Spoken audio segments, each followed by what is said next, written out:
we have started this chapter. So the part 2 I think so is completed. Like Dr. Kalam and his father we have seen. Okay, now we are going to learn the second part. Alright, we are going to learn the second part. So specifically in the second part, in the second in the 1960 when Dr. Kalam joined ISRO, in the 1960 when Dr. Kalam joined ISRO, right? In the 1960, the Dr. Kalam joined ISRO. So when the Dr. Kalam joined ISRO, it was just a fledgling. It was just a fledgling. It was just fledgling organization. And fledgling means what? You can read it now. Inexperiences.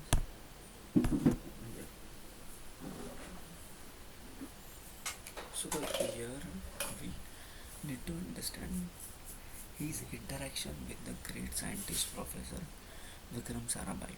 Okay.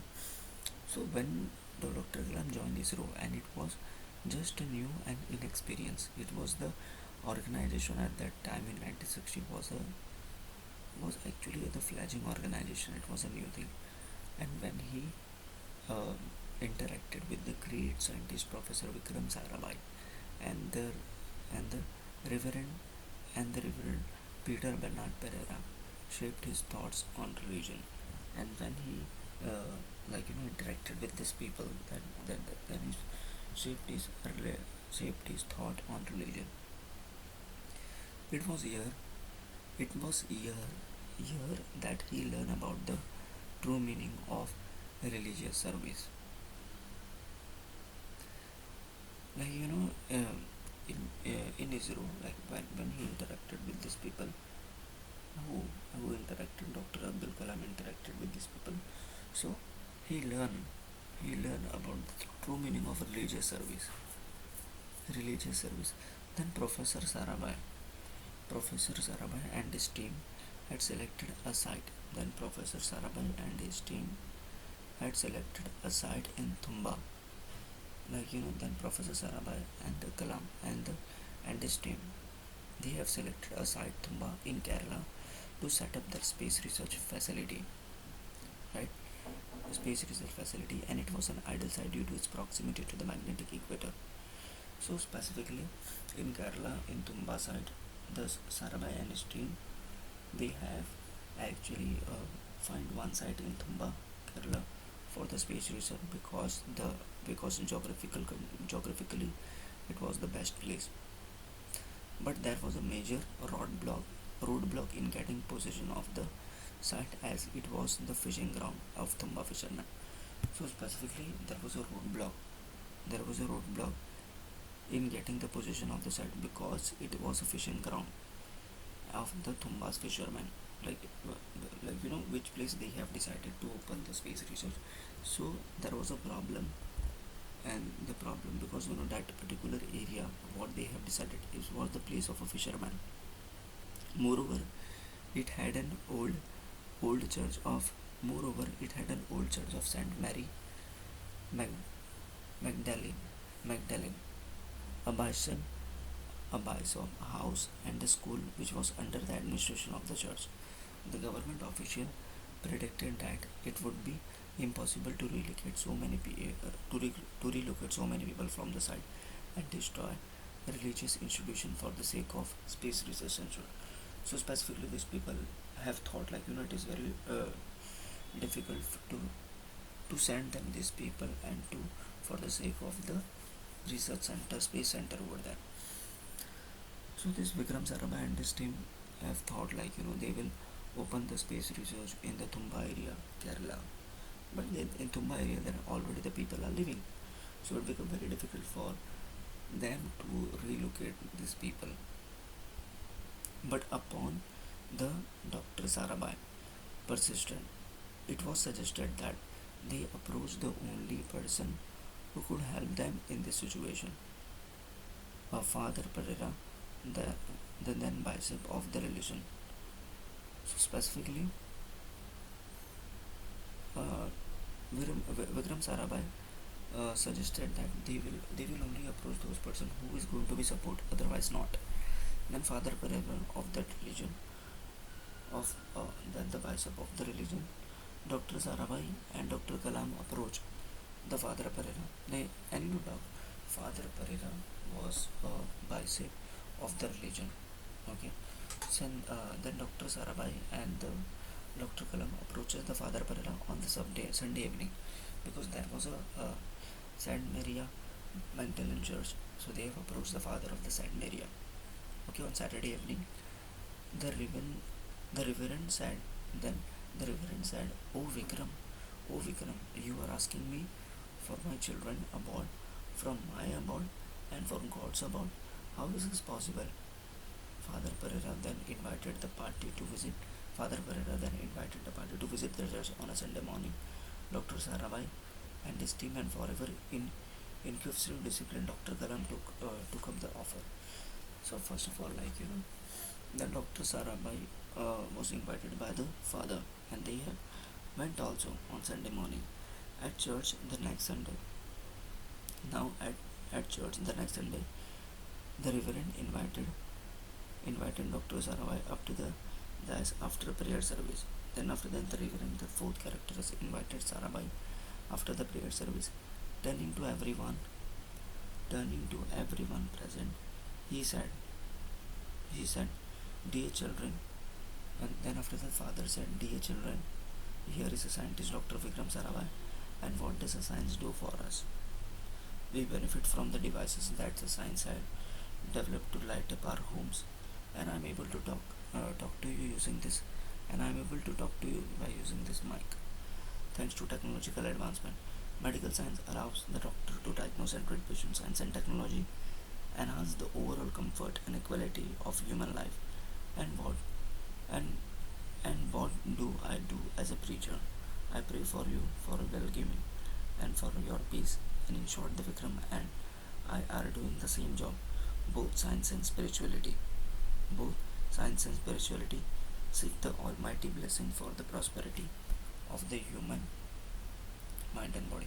So specifically here, when the father was started in the church on Sunday morning, so he's explaining about the Vikram Sarabhai to the people, I am also doing the same thing, and Vikram Sarabhai also doing the same thing. Whatever science and technology we have advanced because of the science, and I am praying. I am a father. I am praying for you.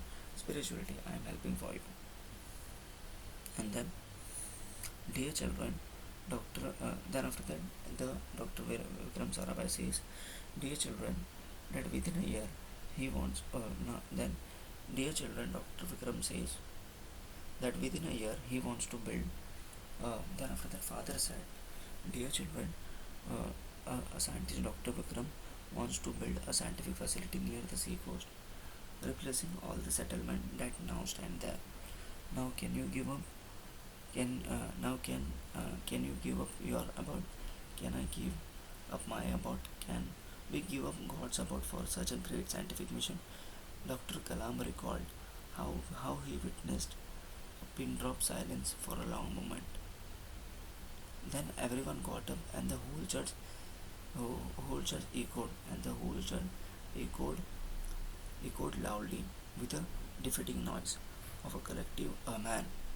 Okay, so when the father said everyone, ready to accept this, then when the people said amen, and so work on the amen, because they are accepted, and so work on the research center. So work on the research center was soon underway, but not without alternate accommodation being offered to the affected fishermen, the church, and the Pereira. Okay, so the last paragraph it is explaining that, and so work on the research center was soon underway, but not without alternate accommodation being offered to affected fishermen. Because affected fishermen, the church, and the Pereira. The church will be there only and you can continue your work. Okay. Then the part 3. So here in part 2 we have understood how these people have find the church and how these people have open their settlement, open like convince that those people area. A few years later, in the early 1980s, Professor Satish Dhawan. Okay, a few years later, in the early 1980s, Professor Satish Dhawan, the director of ISRO. Okay, 1990, like Satish Dhawan, director of ISRO, under whom the Dr. Kalam had made his first unsuccessful launch in 1970 and when a successful one in 1980 had provided him with more soul-shipping wisdom. So, like if I talk about the few years later, 1980, and under the Satish Dhawan, the director of ISRO, then Dr. Kalam has launched the unsuccessful rocket.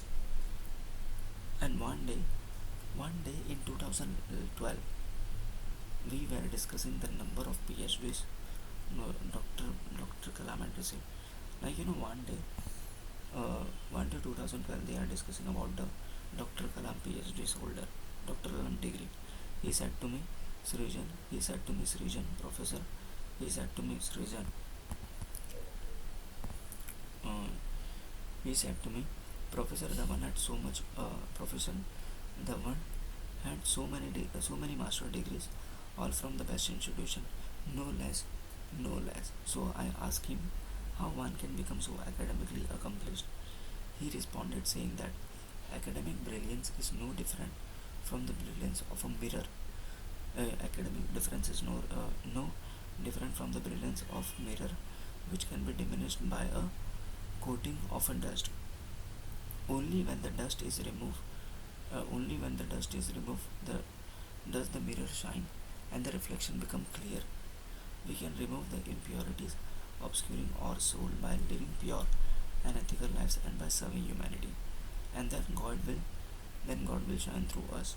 These words took me back to my meeting when Dr. Kalam after my graduation from when with Dr. Kalam after my graduation from IIMA in 2009. At the time, he had advised me to use degree and the gold medal to transform the society I lived in. Back in the present moment, it suddenly struck me that Dr. Kalam advice had in fact directly resonated Professor Dhawan beliefs. The more I live the work with Dr. Kalam, the more I realize that through his word of wisdom, through his word of wisdom, I realized I was getting learned from countless great minds. I'm going to stop here till part 3. We have understood like they are discussing till now in part 3 about the degrees. Okay, about the degrees. Now I'm going to explain you tomorrow. Okay.